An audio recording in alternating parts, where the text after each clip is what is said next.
najvećem vidaru na ovim našim prostorima i ljekaru i duša i tijela. Prije svih, Isus Hristos, Gospod naš, mi svake liturgije kada služimo svetu liturgiju, pa molitva pred samu svetu tajnu pričešća koju sveštenik čita, on tamo čita: Gospodu se obraćajući, putuj sa putnicima i iscjeljuj bolesne, jedini ljekaru duša i tijela naših. Odatle smo uzeli naziv ovoga večerašnjega ove želje, da sa vama podijelimo samo nekoliko misli u nekim suštinskim stvarima naše vjere. Prošle nedelje smo, 6. nedelje po duhovima, čitalo se i evanđelje o iscjeljenju raslabljenog čovjeka. Mnogim od vas je poznato to evanđelje, to je onaj događaj kada su ona 4 čovjeka donijeli čovjeka u odru na postelji koji je potpuno bio nepokretan, i Hristos je bio u jednoj sobi među narodom, besjedeći sa narodom i budući s njima. Ovi nisu mogli, pošto je puno bilo unutra, nisu mogli da uđu sa tim bolesnikom, i oni su otkrili krov od te kuće i toga bolesnika spustili preko krova direktno pred Gospoda Hrista. I Hristos, budući Bog, srce znalac, sveznajući, on je vidio vjeru njihovu još onda kada su oni pošli da nose toga, tako tumače većina svetih otaca.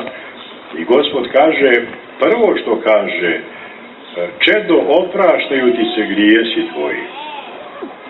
Posle toga fariseji, jevrejske starješine, oni se bune i kažu kako je moguće da jedan čovjek može da oprašta grijehe, pošto ga nikada nisu prihvatili kao Boga do dana današnjega.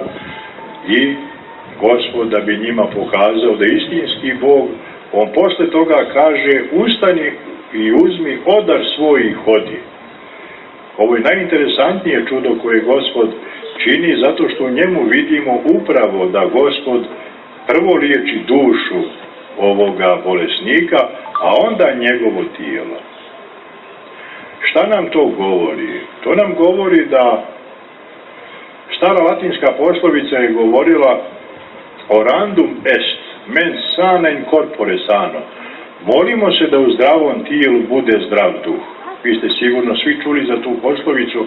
Ona originalno glasi orandum est. Molimo se da to bude tako. Međutim, mi danas najčešće vidimo da kada je zdravo tijelo, najčešće je duša bolesna ljudska. Zato što Dostojevski kaže na jednom mjestu da kada je čovjek zdrav, on je zemaljski i materijalan i njega ništa duhovno ne zanima. I kad ima prijatelje, i kad ima novac, i kad ima zdravlje, on se Boga rijetko sjeća. Nije slučajno narodna bez nevolje nema bogomolje. Tajna je bolest ljudska. Mi ne možemo znati zašto neko boli. U samoj suštini našega života imamo Adama koji je prvi pao u raju, bio je stvoren za besmrtno, za vječno, za zajednicu sa Bogom. Međutim, pavši u raju, Adam je postao smrtan, truležan i bolestan. Tek onda se bolest javila. Nije Bog taj koji je stvorio bolest, nije Bog taj koji je stvorio zlo. I zlo i bolest su ušli u našu prirodu, u ovaj svijet, zahvaljujući demonskom iskušenju i Adamovoj naivnosti i njegovom padu u raju. Tako da nije Bog tvorac ni bolesti, a ni zla. I od tada, od kad je Adam istjeran iz raja, od kada je pao u grijeh, ljudska priroda je postala podložna bolesti potpuno prirodno i neminovno.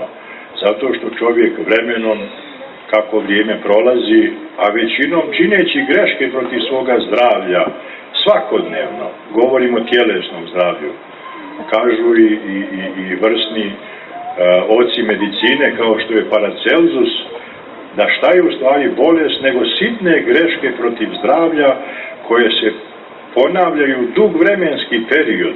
One izazivaju bolest. A Hipokrat kaže da je bolest kao kada jednu grudu snijega pustite sa vrha planine i ona kako se spušta naniže sve veću pravi lavinu i ruši sve pred sobom. ne događa se bolest iz vedra neba, vrlo rijetko.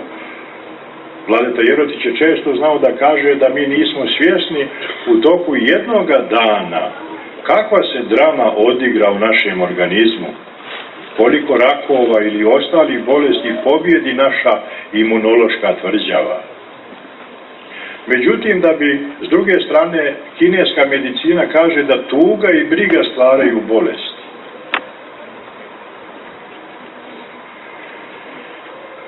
Šta hoću svime ovima da kažem i da sa vama podijelim to ovdje na ovoj svetinji i u ovoj bolnici duhovno-duševnoj, odnosno možemo slobodno nazvati da je ovdje intenzivna njega, ako je svaka crkva, a jeste duhovno-duševno-tjelesna bolnica, manastir Ostrog je intenzivna njega. I vjerovatno većina od vas večeras ovdje koji ste došli ili sami imate neku bolest ili neko od vaših bližnjih prijatelja, rođaka ili kumova.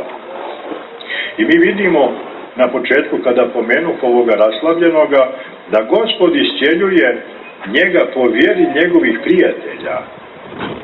To se vrlo često dešava kroz evanđelja. Sina Nainske udovice isto tako. I mnogi drugi slučajevi vidimo da se iscijeljenja dešavaju po molitvama njegovih ili srodnika ili prijatelja, a isto tako veliki je broj iscijeljenja raznih bolesti koje Hristos čini na vjeru onoga koga želi da iscijeli. Evo, interesantno je ove 3 nedelje, samo da se podsjetimo, prije 2 sedmice čitali smo u našim crkvama i evanđelje o gadarinskim vjesomučenicima, koje je Gospod iscijelio demona, namjerno otišao tamo u gadarinski kraj, znao da oni tamo narod maltretiraju, da postoje, da u njima demon. Gospod odlazi da projavi svoje božanstvo, odlazi da pokaže ljudima da i demoni se boje, vjeruju, znaju da postoji Bog, ali drhte od Boga i oni ga ispovjedaju riječima: što si došao amo da nas mučiš, Isuse Hriste, Sine Boga živoga. Tu demoni ga ispovjedaju, to smo mi čitali prije 2 nedelje, i tu vidimo koliko grijeh ljudski može da razboli čovjeka. Vidimo koliko postoji veza, uzročno-posljedična, način života duhovno-duševni koji mi živimo, sigurno da se odražava i na naše tijelo. Mi smo psihosomatska bića i sva savremena medicina kaže da ono što duša preživljava, to tijelo preuzima na sebe. Tako da vidimo u toj priči da koliko je strašno bilo mučenje tih stvorenja Božih čovjeka, a isto tako vidimo još potresniji događaj, kada je Gospod ozdravio tu dvojicu bolesnika, demonizovanih ljudi. Oni su prisedni, sjedeli kod nogu Isusovih, a tu pored je paslo veliko krdo svinja, 2000 svinja, ogroman broj svinja, i demoni mole Gospode i kažu: već kad nas izgoniš iz njih, pošalji nas bar u ove svinje da ne idemo u bezdan. I Gospod dopušta demonima da odu u svinje i kaže se tamo da se svinje strmoglaviše u jezeru i potopiše. Tu vidimo kolika je mržnja i zavist demona prema čovjeku, a isto tako vidimo da demon ne može učiniti ono što Gospod ne dopusti, jer Gospod je svedržitelj. I u svim našim hramovima na kupoli svakog našeg pravoslavnog hrama slika se Hristos Pantokrator, svedržitelj, onaj koji upravlja našim životima i dopušta sve ono što se dešava u našim životima. I vidimo taj događaj kada su se te svinje utopile, dolaze ljudi iz toga kraja, bilo im je žao tih svinja jer su imali materijalnu korist, neko je postao oštećen zbog gubitka tih svinja. I tamo se kaže da dođe ti mještani Gadare i moljahu Isusa da ode od njih. Tog momenta je za njih počeo pakao. Možete zamisliti da šta se dešava sa ljudima kada mole Isusa da ode od njih. I danas koliko je nas u crkvi koji često molimo Isusa da ode od nas. Mi hoćemo ići za njime do jedne određene mjere, dok nas to ništa ne košta. Ali ako treba nečega da se odreknemo radi Hrista, mnogi od nas će reći, pa Gospode, ja ipak više volim svoj alkoholizam, više volim svoj blud, svoj duvan, svoj gnjev, svoju zavist.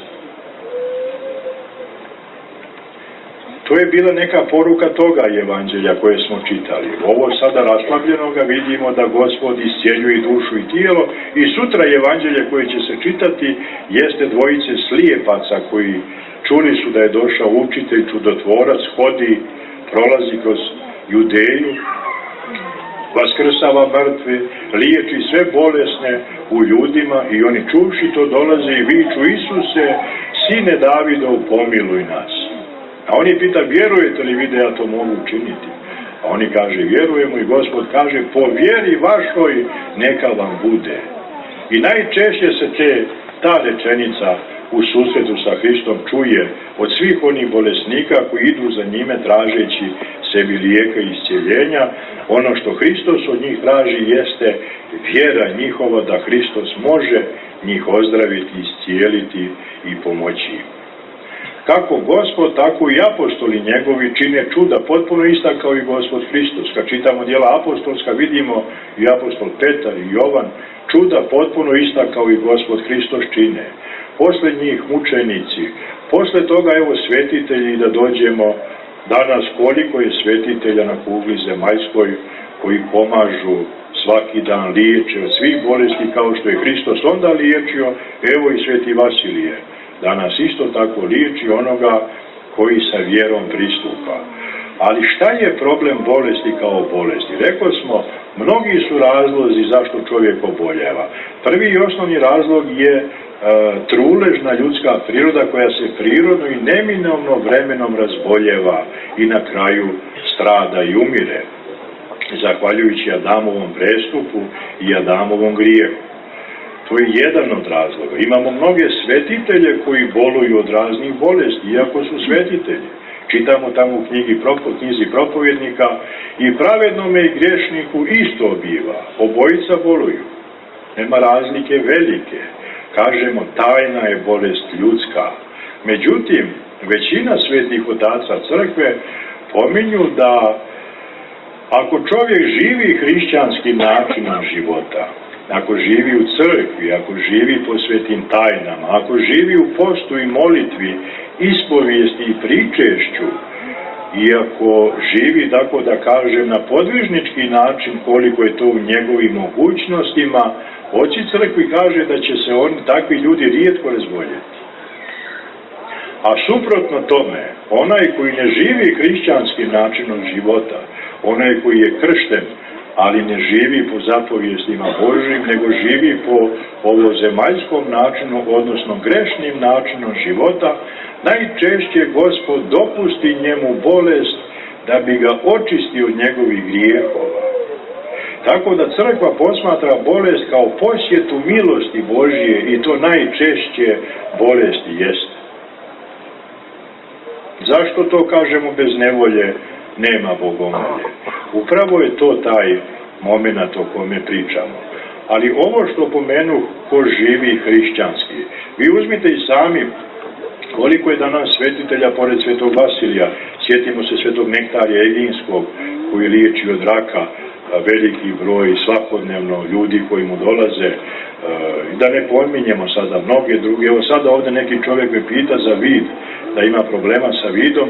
Tihvinska majka Božja je najpoznatija, 300 godina liječi oči, odnosno slijepce. Slijepci progledavaju, i to tako nevjerovatno moćno da recimo ako čovjek koji se pomoli pročita akatist ovdje, recimo u Crnoj Gori, i obeća da će poći kod nje, momentalno progleda. Od 300 godina Tihvinska majka Božja. Tako da veliki je broj čudesa i iscijeljenja koja se dešavaju, ali ona se dešavaju sa određenim razlogom i određenim ljudima, ne dešavaju se svima, kao što svi i sami znate. I to je opet tajna. Imamo onu priču u Evanđelju kada onaj mladić slijepi od rođenja, pa pitaju učenici Gospoda da li je razlog njegove sljepoće to grijesi njegovih roditelja ili njegovi lični grijesi. A Gospod Hristos odgovara ni jedno ni drugo, nego da se projave djela Božja na njemu. Upravo ovi ljudi koji dobiju iscijeljenje kod svetog Vasilija, Nektarija, Majke Tihvinske, mnogih drugih svetitelja, oni dobijaju ta iscijeljenja da bi se projavila sila Božja na njima.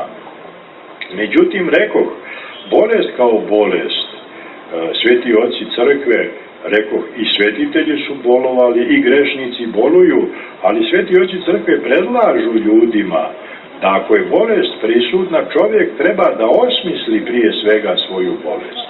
Prije svega treba da preispita svoj život, da li ima nekoga razloga, da li je on prouzrokovao svojim pogrešnim i neurednim načinom života, kao što kaže sveti Vasilije Veliki. Eto, danas napominjemo psihosomatika, pravoslavna psihoterapija. Šta ona govori? Govori da većina grijehova, teških grijehova neokajanih, najčešće proizvode tjelesnu, duševnu, pa i psihičku bolest. Neki sveti oci, jedan sveti otac gruzijski savremeni kaže da rak vrlo često bude posljedica neokajanih bludnih grijehova. Analogno, kao što se od raka organizam ljudski raspada, tako se i duša ljudska raspada u bludnim grijesima. Ono što sam želio s vama da podijelim i da kažem vama koji dolazite ovdje, jeste to da suština života svakoga čovjeka jeste šta je cilj njegovoga života. Šta neko postavi za cilj svoga života. Hristos Gospod nam kaže, budite sveti kao što sam ja svet. Na svetoj tajni krštenja mi obećavamo da ćemo da služimo samo Gospodu Hristu i da ćemo da samo za njime idemo i da se odričemo svakoga grijeha. U svetoj tajni miropomazanja dobijamo silu, blagoda Duha Svetoga. A sveti Serafim Sarovski kaže da je cilj našega života sticanje Duha Svetoga. U tome tu je ključ cjelokupnog našeg života. Mi kao hrišćani postavljamo cilj svoga života sticanje Duha Svetoga. Crkva je mjesto spasenja. Izvan crkve nema spasenja. Sveti Kiprijan Kartaginski kaže, kome crkva nije mati, tome Bog nije otac. Sve ono što nam crkva nudi, počevši prije svega od posta i molitve. Post i molitva su najjača oružje pravoslavne crkve. Gospod kaže da rod demonski se jedino postom i molitvom izgoni. A svi sveti oci kažu, post i molitva su dva krila duše kojima letimo ka nebu. Mi hrišćani, ja eto danas i ovih dana ovdje dežuramo kod svetog Vasilija, ispovjedamo narod i često pitamo da li postite postove. Mali broj ljudi posti postove. Kanonske kazne ili epitimije za prekršaj posta su veće nego za ubijstvo. Post je božanska ustanova. Bog je ustanovio post u raju. Kažu sveti oci, Adam je pao zbog jela, potrudimo se da mi postno se vratimo u raj. Adam je izbačen iz raja zbog jela, odnosno prekršaja Božje zapovijesti. 4 godišnja posta, svaka srijeda i petak, svi oni koji se nazivaju hrišćanima, a zdravi su fizički dovoljno, obavezno bi trebali da poste, zato što to nama predlaže majka crkva kao milostiva, brižna i nježna majka. To je nama potrebno, a ne Gospodu Bogu. To je nama potrebno da bi nas približilo Gospodu Bogu. Pravi istinski post jeste ne jesti do sitosti. I to treba znati. Nije post prejedati se postne hrane i jesti neumjerene količine hrane. Pravi istinski post jeste kada se ostane pomalo gladan od trpeze. A zašto je to bitno? Zašto je Bogu bitna naša glad? Nije Bogu nego nama, ljudima. Jer samo gladan čovjek može Bogu da se moli. Mi ako se i krompira i pasulja i ribe najedemo, opet se Bogu ne možemo moliti. Tako da to je čitava jedna nauka, post i molitva koja je evo hiljadama godina do savršenstva dovedena zahvaljujući manastirima, monasima i pravoslavnim hrišćanima. Sljedeća stavka posle posta molitva.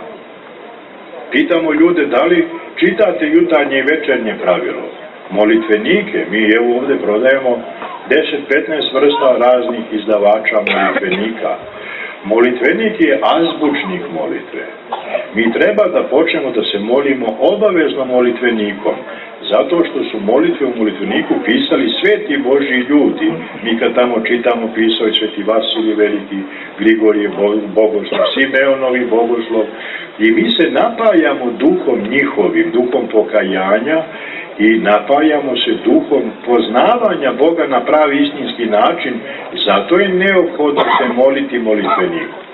Po jutru se dan poznaje. Većina ljudi kaže ja se molim samo uveče. Po jutru se dan poznaje. Tamo u svakom molitveniku piše kad ustaneš i otvoriš oči, prvo se saberi i izgovori u ime Oca i Sina i Svetoga Duha. Pročitaj jutarnje molitve koje su tamo napisane, pa tek onda kreni na ostale svoje obaveze. Po jutru se dan poznaje. Hoćemo li zapaliti cigaru, kafu, telefon uzeti u ruke ili se pomoliti molitvom? Probajte molitvu, vidjet ćete, potpuno će drugačije dan da vam izgleda. Večernje molitve obavezno iz molitvenika također se trudimo da pročitamo, opet su napojene pokajničkim duhom, kajemo se za ono što smo toga dana se ogriješili o Boga, sebe i svoje bližnje. V toku dana moguće i lijepo je čitati kratke molitve, ili Bože milosti budi meni grešnom, ili Presveta Bogorodice spasi me, ili ko šta već izabere. Tako da post i molitva, dva krila duše, najvažnije oružje koje dobijamo u svojoj crkvi.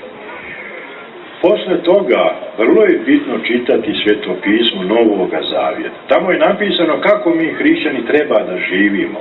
Naročito 5., 6., 7. glava Matejevog evanđelja, besjeda na gori. Mnogi ljudi, većina ljudi ne zna šta je grijeh. Grijeh je prekršaj zapovijesti Božije. Grijeh je zloupotreba dobroga onoga što nam je Bog dao. Bog nam je sve što nam je dao za naše dobro, za našu korist, ali ako mi to zloupotrebimo, mi onda griješimo. Posle toga, Gospod iz ljubavi, znajući našu slabost, naše prirode, ostavlja nam pokajanje i ispovijest.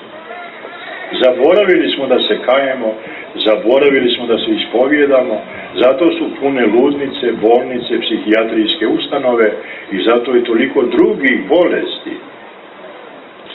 Eto i taj rak, pomenu smo, kažu savremeni psihoonkolozi, da kada čovjek ne može više da iznese svoj nezdravi duhovno-duševni život, odnosno grešni život, kad ne umije da se kaje i da se pokaje, on na kraju pobjegne u bolest. Čak naučnici kažu da se tačno zna po karakteru ličnosti koji će rak čovjek da dobije, sam ga izabere. Samim time izlječenje od raka je u ljudskim rukama.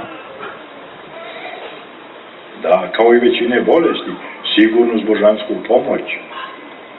Ali rekli smo na početku, Bog nije stvorio bolest, mi smo stvorili bolest. Bog je jedini ljekar duša i tijela naših. Pokajanje i ispovijest, braćo i sestre, podrazumijeva 4 vrlo bitna momenta. Ja sam želio i volio ovo s vama da pomenem i da kažem. 4 su bitna momenta. Prvi je da uvidimo svoje grijehe, da ih prepoznamo. Drugi je moment da osjetimo bol na srcu, savjesti i duši što smo to počinili, što smo se ogriješili o ljubav Božju ili o ljubav svojih bližnjih. Treći moment je ispovjedanje pred zakonitim kanonskim pastirima crkve i četvrti moment, vrlo bitan, na koji svi zaboravljamo, apsolutno zaboravljamo, to je obećanje Bogu da ćemo ući u borbu sa onim što smo ispovjedali, sa svojim strastima i grijesima. To je ono što kaže sveti Jovan Krstitelj u pustinji kada propovjeda i govori: rodite plodove dostojne pokajanja. Šta se po time podrazumijeva? To je najbitniji moment u svetoj tajni pokajanja. Bog nama oprašta kada se mi kajemo i ispovjedimo, ali je vrlo bitno da mi prinesemo pokajanje, svoj trud, srazmjerno grijesima koje smo činili. Taj trud opet podrazumijeva strogi post, intenzivnu molitvu, milostinju, trud nad sobom. Eto ta neka podjela tih grijehova kada vidimo, opet se vraćamo, bludni grijesi su među najtežim grijesima zato što se jedini nazivaju padom. Sve drugo se naziva grijeh. Vi kada ukradete i vratite, grijeh je završen. I tu je tačka. Kad se posvađate pa pomirite, grijeh je završen. Bludni grijesi koji se čine duže vremena, Gospod ih oprašta, ali je potreban dug vremenski period da posvetimo pokajanja, da bismo izbrisali iz sjećanja sve te grijehe koje smo činili. Samo se sjetimo Marije Egipatske, Marije Egipćanke svete, koja onoliko godina koliko je živjela u bludu, toliko je bilo potrebno da demon bluda ostavi na miru, 17 godina. Zato se ti grijesi nazivaju teški grijesi upravo zbog težine koje ostavljaju i rana koje ostavljaju na našoj duši.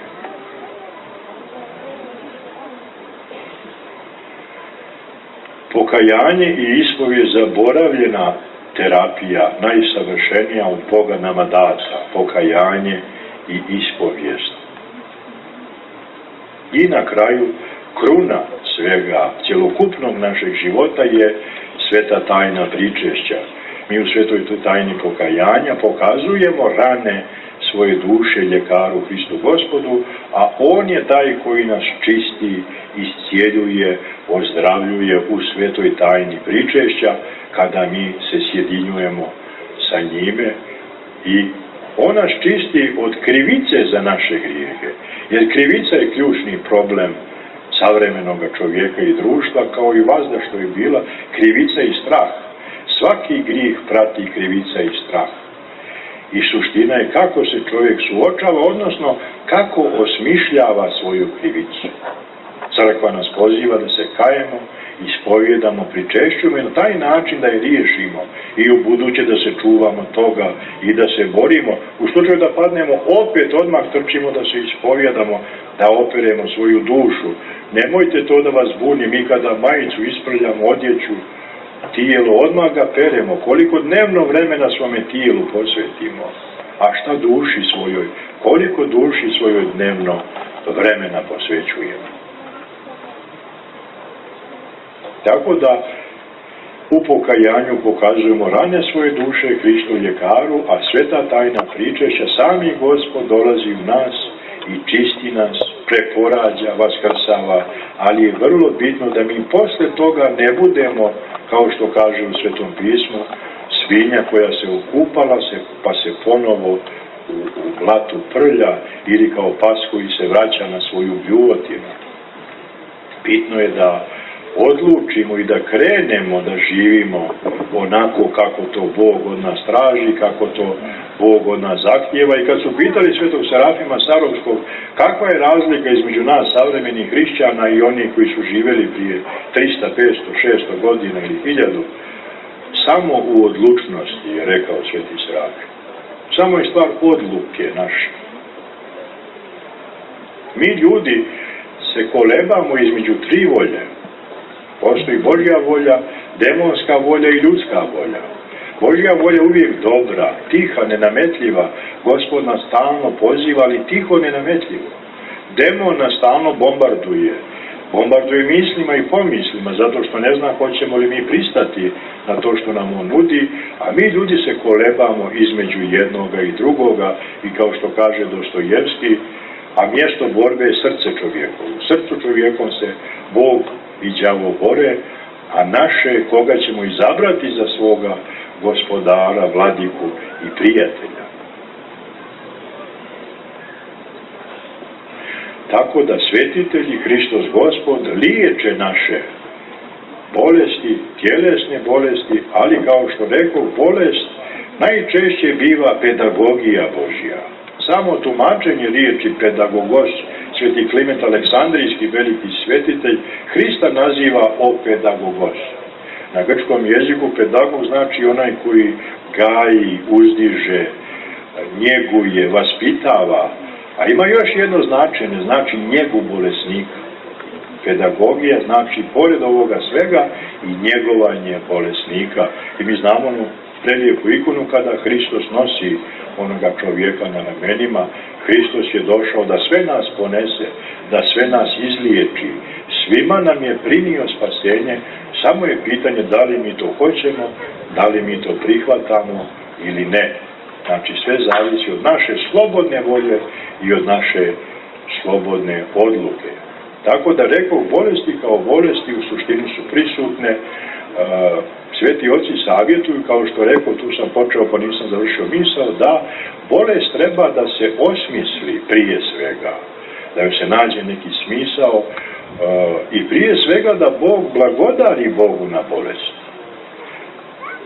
Sveti oci preporučuju zahvalnost u bolest. Znači da nas Bog nije zaboravio čim nam je poslao bolest. Ima kod Tolstojeva priča za onog Spahiju, kažu, nikada nije bio bolestan. Pa je narod govorio da je od njega digao ruke i Bog i đavo. Bolest je nešto što se, kao što rekoh, šalje čovjeku, ali ne samo čovjeku. Vi uzmite, evo ovdje gledamo svaki dan.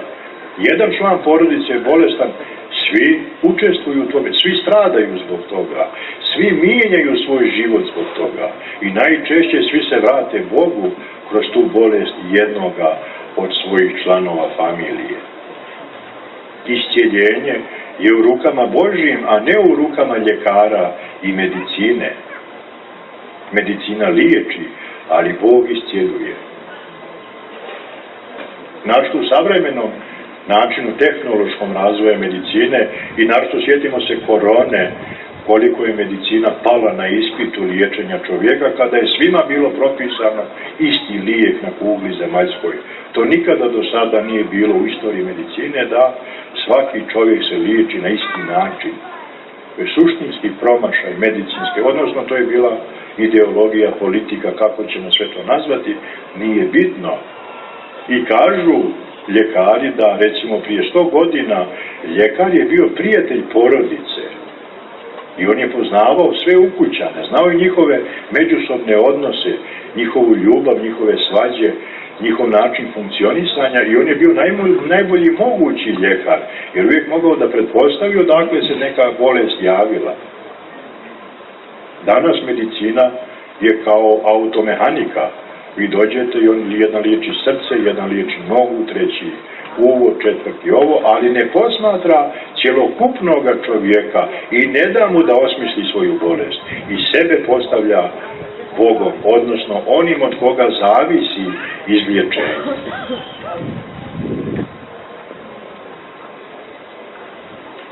Crkva već hiljadama godina ljudima nudi i predlaže i ono što je suština našega života hrišćanskoga jeste duhovno zdravlje. Sreća svakoga hrišćanina jeste da bude u zajednici sa Bogom. Kao što je najveća nesreća čovjeka da ne bude u zajednici sa Bogom.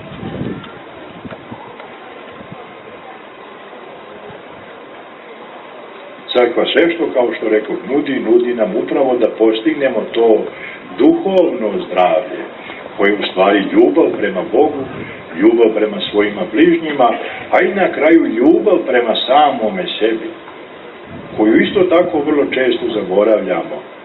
I mi vidimo to i kroz ispovijesti, čovjek sam sebe muči i kinji, zlopati, ne voli sebe, a Hristos kaže ljubi bližnjeg svog kao samoga sebe.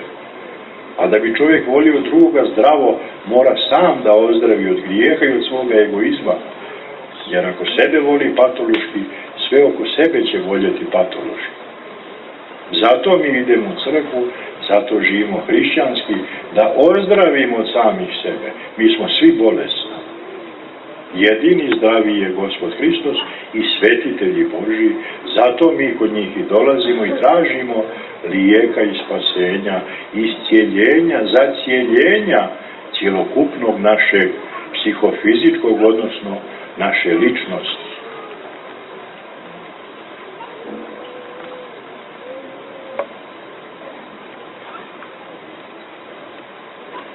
Da. Tako da moja poruka je ta da najvažnije jeste duhovno zdravlje, zajednica sa Bogom. Sve drugo što se čovjeku desi u životu, on će to prihvatiti kao da dolazi iz ruke Božije i na taj način će ga osmisliti. Vi uzmite stres. Medicina kad ne zna od čega čovjek boluje, kaže stres. Stres je engleska riječ, znači sila, udar, naprezanje. Mi smo stalno pod silom, pod udarem, pod naprezanjem. I to je nešto što svakodnevno postoji od kad je svijeta i vijeka. Žena prenese cvijeće sa jedne strane sobe na drugu, cvijeće ugine jer je doživjelo stres. Stres jeste prisutan danas u savremenom načinu života, ali je ključna stvar kako mi osmišljavamo stres. Mi hrišćani molitvom rješavamo, ne bensedinima. Bio neki sveštenik u Beogradu pa bio u nekim velikim problemima i sad došao kod psihijatra koji je hrišćanin uz to bio i taj sveštenik kaže: prijatelju, daj mi bensedine. Pa kaže: oče Vlado, ako vama dadnem bensedine, šta ću drugima narodu koji mi dolazi da dadnem? Molitva je naš bensedin. Sveti vladika Nikolaj Velimirović kaže: mnogo vjere, malo brige. Mi kada vjerujemo da Bog upravlja našim životom, da nas je Bog stvorio iz ljubavi, da želi da se svi mi ljudi spasemo, da Bog sve što nam šalje nam na naše dobro. Rekli smo, bolest ne dolazi slučajno, kao grom iz vedra neba. Tako da Gospod sve što nam daruje, bilo dobro, bilo loše, daruje nam na našu korist. Mi to u momentu ne vidimo, bunimo se, ne pristajemo, ali vrijeme i strpljenje pokažu. I zato sveti oci kažu da u bolesti su najvažnije strpljenje i zahvalnost. Kako je to teško Bogu zahvaljivati za bolest. Jer mi ljudi, budući egoistični, želeći da uživamo u životu i svemu onome što život pruža, i odmah kažemo: što meni to da se desi? Kud mene napada? Što sam ja griješniji od komšije Marka? On sve pokrade, vidi šta radi, a mene bolest udari. Narod bi rekao: bjež u crkvu kraljeviću Marku. I ono što sam rekao na početku i time da završim. Osnovno i suštinsko pitanje: šta smo mi izabrali za cilj svoga života? Da li je to spasenje naše duše, zajednica sa Hristom, Spasiteljem, Gospodom, ili smo izabrali materialistički način života, život samo na ovoj zemlji i dok smo ovdje živi i ono što nam se ovdje pruža. Vidimo da veliki broj našega naroda je ovo drugo izabrao. Gledajte u Srbiji, u Crnoj Gori, koliko našega naroda ode da se nikada više ne vrati, odošli u Švajcarsku, Njemačku, strane, ne bili neki novac zaradili, zato što je to cilj njihovog života. Oni su izabrali da rade, zarađuju i život im prođe u tome. U tim momentima kada čovjek zaboravi na svoju dušu, najčešće Gospod dopusti bolest da čovjeka vrati samome sebi. Bolest je najveća pedagogija i tako treba da je vidimo. Sigurno treba da se molimo, da tražimo sebi lijeka i od svetitelja Božih i kroz svoj način života, ali isto tako treba bolest da prihvatamo sa zahvalnošću, strpljenjem i da je osmislimo. I kao što rekao sveti vladika Nikolaj Velimirović, ako je Hristos na prvom mjestu, sve drugo u našem životu bit će na svom mjestu.